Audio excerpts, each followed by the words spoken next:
Hello everybody, welcome back to Its Current Year for another quick battle ladder replay, played on the Mouth of the Past map. Today I am playing the Skaven of Clan Skryre, led by just a regular Gracier, and I'm coming up against Tesla, who is playing Bretonnia, led by the Fey Enchantress.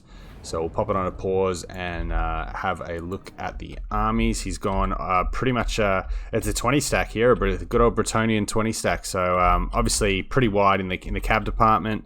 4 units, I believe, of Knights of the Realm out on this flank. There are also a number of other Knights Errant.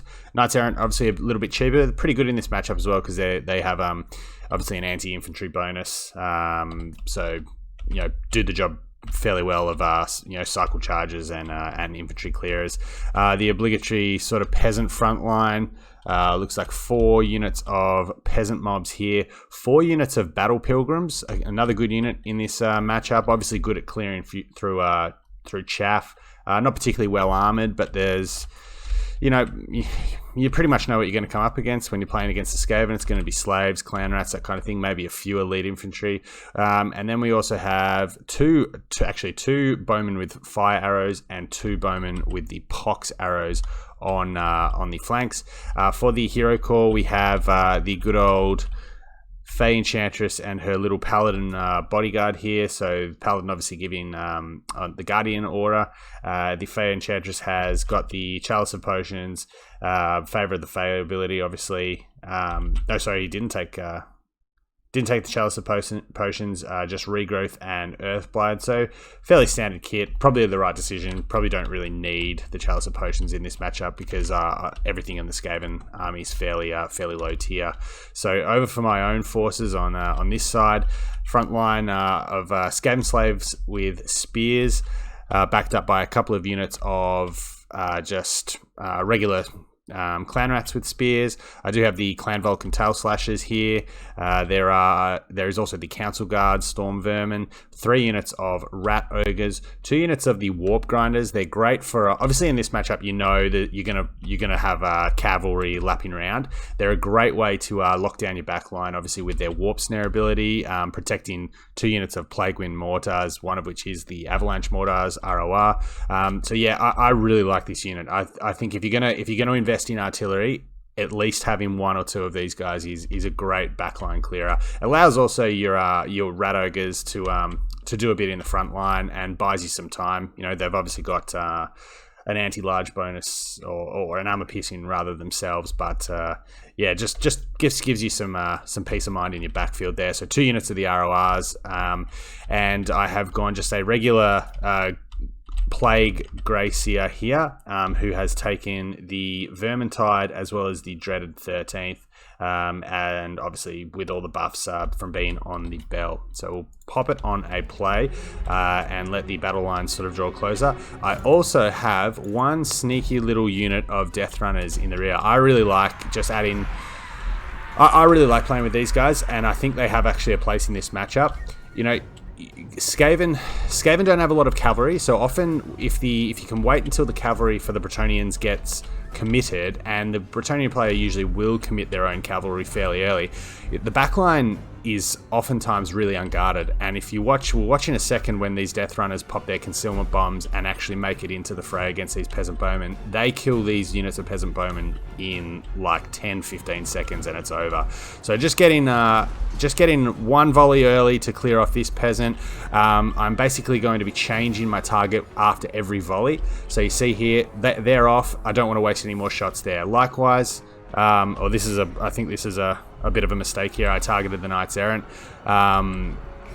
Probably just moved too fast. I got a little bit of damage on them, but it's not going to be much more than topical damage. Likewise here, probably should have just let the Warp Grinders deal with them. I do get some damage on them, but I should have been focusing down the Battle Pilgrims, who are making their approach now. And I'm pretty happy to let him come to me. Obviously, the Plague, and this is what I'm talking about before. You know, see how fast they got broken off, and we'll watch in a second as they deal with the peasant mortars. But now I'm sort of happy with a bit of a blob here. I'm bringing up these clan rats in to try and pin in these Knights of the Realm behind, and I'm going to be rotating around with my spears here, just protecting, not letting them in, not giving them anything any free picks here with their knights. We've managed to get this unit of knights off, but again, I'm just re-evaluating my targets here. We've got the council guard bringing up the rear here. We've got all these units, I think, at the moment here were warp snared very briefly, and we've got and my opponent's just been pretty apprehensive. And you see every volley, I'm just changing targets, getting a new attack order for my plague wind mortars, allowing them to actually cause a bit of disruption, cause a bit of damage, and then move on to another tightly packed formation. You'll see here on these peasant bowmen, look at the damage coming down on these guys. Look at that. And with obviously the leadership of a peasant mob, they go down pretty quickly. So I've got basically no easy ins for my opponent here. He either has to try and shoot the gap between halberds and risk getting pinned by the warp grinders, and there's really nothing much for him to do here.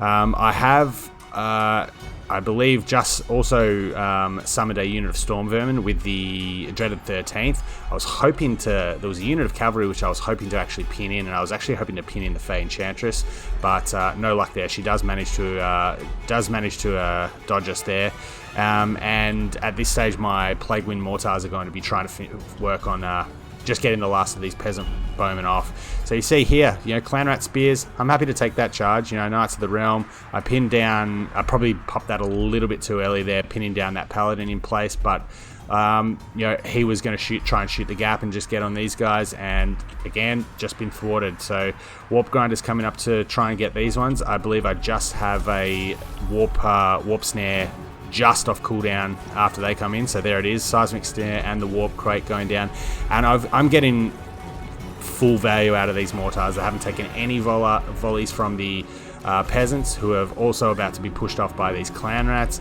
My rat ogres have been able to lay into the battle pilgrims in the front line. My back line is I've still got a full health unit of council guard here working down this paladin. I do copper charge here from some Knights of the Realm, a relatively healthy unit of Knights of the Realm into the rear, but these guys have expended most of their ammunition.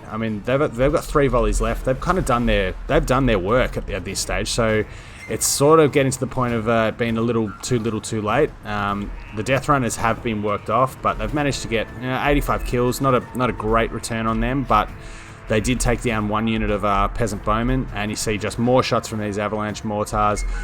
The peasant bowmen are in a full retreat from the clan rats here. A scorch going down, or I believe it is a scorch from the bell, catching these peasant mobs as they rally to try and come in.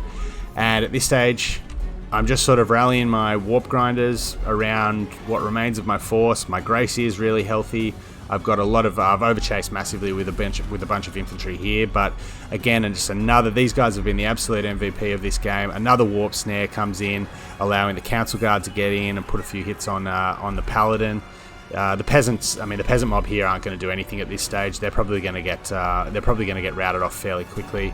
We've got a reasonably healthy unit of Knights of the Realm here, but a dreaded 13th goes down, protects the flanks there. They do elude me, but they need to be in and doing some work at this stage. The avalanche mortars are firing off, I think, their last couple of rounds of ammunition. And look at all the peasant bowmen over here, just chilling, not being able to do anything. They've hardly expended any of their ammunition because they've just been screened out. And at this stage, we hit army losses for my opponent, and the Skaven of Clan Skryre and their little castle around their mortars has held the day. So you pretty much a couple of points from this game. Okay, obviously you look at this and you think, 17 kills, 6 kills. That's not great stats, but warp grinders are, I believe, 600 gold, 700 gold off the top of my head. These Knights Errant, the Knights of the Realm here, could have been, if they get in the back line here and shut down these mortars, I'm surprised they've only got 32 kills, but we were just rotating fire with our mortars, taking a pot shot at a unit, moving on to the next one. We've got no value out of the peasants. We've really had no value out of, apart from maybe 1 unit of battle pilgrims, but at the end of the day, they're going to be mostly Skaven slaves or maybe clan rats. So, it's not really. I'm not really fussed about that. So these warp grinders, just the amount of warp quakes and snares that they were able to get off has absolutely been the MVP of that fight. You know, the storm vermin, the council guard storm vermin haven't actually really had to do anything in that game because of the effectiveness of these guys. And it's actually surprising me playing this game. I was actually surprised at how quickly they come off cooldown. I think it's a remarkably short cooldown on that ability. And in this matchup, obviously with Bretonnia relying so heavily on their knights to be mobile and to pick the gaps and try and get in and shut down, artillery, they are just invaluable. So I think they're almost a must-have in most Skaven builds. But if you are going to invest in really any piece of artillery as the Skaven, I think it's almost essential that you take a couple of warp grinders. The council guard are pretty much a staple of Skaven play, and obviously you're going to have the front line of Skaven slaves, which are just a roadblock, backed up by some slightly more reliable clan rats. But yeah, these guys are match winners, absolute match winners. I think they're one of the most. They're one of the best. They're one of the most underrated units in the Skaven roster, and the Skaven have a very, very strong roster as it was.